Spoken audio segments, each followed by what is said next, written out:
Hi, it's Dr. Parikh. We've talked a lot about emotions, but we haven't gotten specific into how do you manage those big feelings, those very real feelings. Part of it is that you may have internal screaming and external calm. It's August of 2020, and I just found out that my daycare that was supposed to open September 1st might open September 14th. There's been a lot of internal screaming in my house lately, while still also trying to parent and adult and prep for the semester. Um, so there, there's a lot of references to internal screaming in this one. I've talked about this before, you can be honest and genuine and still have some level of filter, still not say every thought that comes to your mind. Partly you might be dosing information, so you might be thinking about what's a helpful amount, because when you give someone too much feedback or too much information, it often makes them shut down. It's considering your purpose and thinking about what's the right amount of disclosure and vulnerability for the moment, the setting, the person, the purpose. You also want to avoid decentering the relevant issues. So if someone is trying to tell you about something difficult they're experiencing, and you are so overwhelmed by that information that you immediately need to talk about your feelings about their situation, that's often not great listening. They're not going to walk away feeling better. One of the I think kind of common examples of this is when someone tells, so if I had cancer and I told a friend of mine and they became so upset at the idea that I had cancer that they just started freaking out, and I had to kind of take care of them. That, sometimes that just happens, but it's not great for me as the person who hypothetically has cancer. So when we talk about decentering an issue, that's what I mean. Instead of talking about the issue, we're now talking about how I feel about the issue as, as an outside person, or, there's times to talk about feelings. There's also times to just talk about what happened and how to move forward. So there's that, but you don't want to completely decenter things, but also it's important that you do talk about things and how you're feeling. Again, it depends on the time, the place, the person, and you want to choose your vulnerability carefully. It's vulnerability because it means something unfortunate could happen to you because of it. You're opening up, and you want to make sure that it's a safe space and that it's a space that you want that information out in the world with. So how do you keep this external calm, this sense of being in control and being able to choose your words when things are difficult? I would say the biggest thing is to practice having that sense of calm in lots of times. It could be looking up information on healthy emotions and regulation. We also know that when people awfulize, so when people just kind of dwell over and over on how terrible things are, and minor things feel like really big burdens, that's usually not helpful. On the flip side, you also don't want to make it seem wrong to feel sad about anything.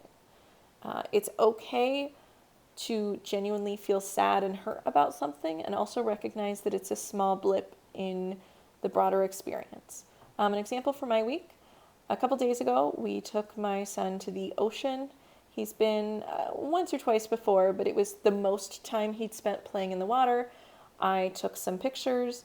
I thought about taking a video, but I know that partly I have this balance where I want to capture the moment, but also be in the moment, not be so focused on capturing it that I don't be part of it.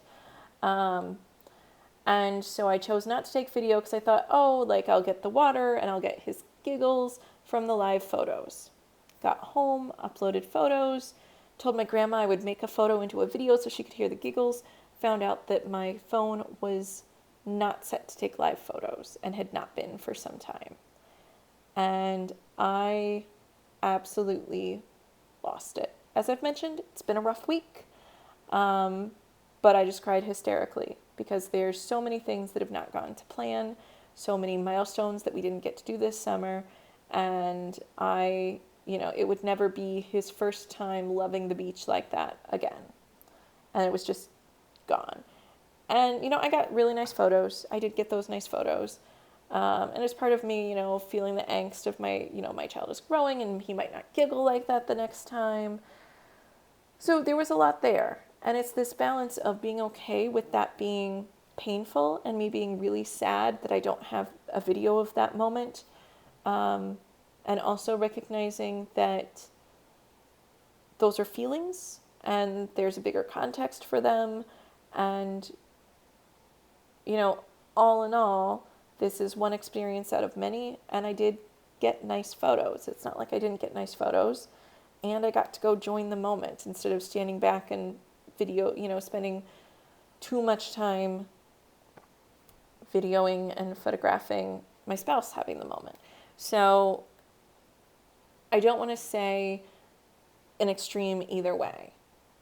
It's also important to normalize uncomfortable emotions. It is not reasonable to expect to never feel things. Different cultures have different intensities of emotions that are normative. Western cultures, including the US, tend to have a bit more intense of emotions than some Eastern cultures. Keep in mind, there are individual differences that can be bigger than these group differences. Some people are a little more, solid, not super high highs, not super low lows. Other people are a lot more up and down.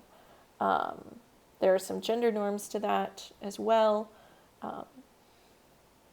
But when we think about when you have the belief that you should always feel good and then you have painful moments, that can feel really overwhelming and really kind of turn your world upside down. So it's important to normalize those uncomfortable experiences. Remember that it's temporary. Feelings come, they go. And to remember that you're not powerless. And to experiment to find things that help you. Part of it is just, when you're feeling really out of control, just take time to take deep breaths and to count. And there's a lot of, I've linked to a few, I have a toddler, as I've mentioned. We watch a lot of Daniel Tiger's Neighborhood, and the show focuses a lot on sort of social and emotional skills, and they have little jingles each episode that focus on a skill. So you'll see a couple of those in here. So one of them that we do with my son a lot is, when you feel so mad that you wanna roar, take a deep breath and count to 4. 1, 2, 3, 4. And my son, he's can't quite sing along with the whole thing yet, but we can see him get his hand out and do this. Not when he's really, really mad, but when he starts to calm down, or if we're just singing it in the middle. One of the things I love about this show is that they, I think always, but if not almost always, they show kids struggling with an emotion or an issue, and then they also show adults having the same difficulties. And so there's a moment, there's usually moments where the parents in the show or other adults in the show also have to use that as a calm down. And so it models for adults, and it kind of also normalizes for both adults and kids that adults are going to have these emotions too. So it's silly, but when you have this constant stream of children's programming with jingles, some of them actually do kind of help. And occasionally my spouse and I will also say them to each other, like, you're getting upset when you feel so. And try to kind of joke out of it and get a little perspective. Longer term, you can work on different skills that are helpful. Not everything is helpful to everyone, but if you keep trying things and try it more than just once or twice, really give it a good go, you'll find something that's helpful. So a lot of people find meditation to be helpful, but again, that's not something you can only do when you're upset. It's something you have to start doing when you're calm, and then work up so that it's there when you are upset. Grounding, relaxation exercises for your muscles. These are all things that you can search more about or contact me if you want to know more. And then also just distraction. Things like find a TV show to watch, find, a crossword puzzle or a video game, or, go on social media for a bit. What's important with all of these is that you use them to calm down and then you move on. That it's not just something you use to avoid those feelings and that experience forever. In a broader sense, things like exercise. So if you're doing these things regularly, exercise, humor can be really helpful. That's a big way I cope with stress and emotions. Having a supportive environment, knowing not that everyone in your life has to be supportive, but to have people you can turn to, and spaces where you can go and kind of take a deep breath. And again, not that you're just going to trash talk everything in the world, but where you can be a little more direct and vent some of those feelings. You also want to explore the internal screaming. Try to give it a name. And written list, what on earth did I mean by that? But you might write it out. Maybe a list of, again, it's been a big week. So I might have meant kind of a list of all the things that are overwhelming in the moment. You might try talking to someone you really trust, or a therapist who hopefully you trust. If you don't, find a new one, or at least talk to the therapist about not trusting them and whether you should find a new one. You can try talking out loud to an empty room or a stuffed animal. And you can also just kind of keep practice. I wonder what I meant there. I have a feeling that might have not gotten finished, that word. Maybe just the more you practice naming feelings, looking at feelings charts, things like that, the easier it becomes to recognize what you're feeling. You also need to accept some inconsistencies. You're going to have kind of a two-handed approach where on the one hand I feel this, and on the other hand you feel that. This song I don't know well enough to sing for you, I'm sorry, but I do know sometimes you feel two feelings at the same time, and that's okay. And if you click the link, you can hear the song. And to also understand that our intentions are complex. Good people have bad emotions. Good people have moments of selfishness. And it's okay to forgive ourselves for that, and also think about how to move forward and be more the person we want to be. Speak around the internal screaming. Nothing good happens after midnight. At least American culture, I don't know how common it is, but we have a saying, don't go to bed angry.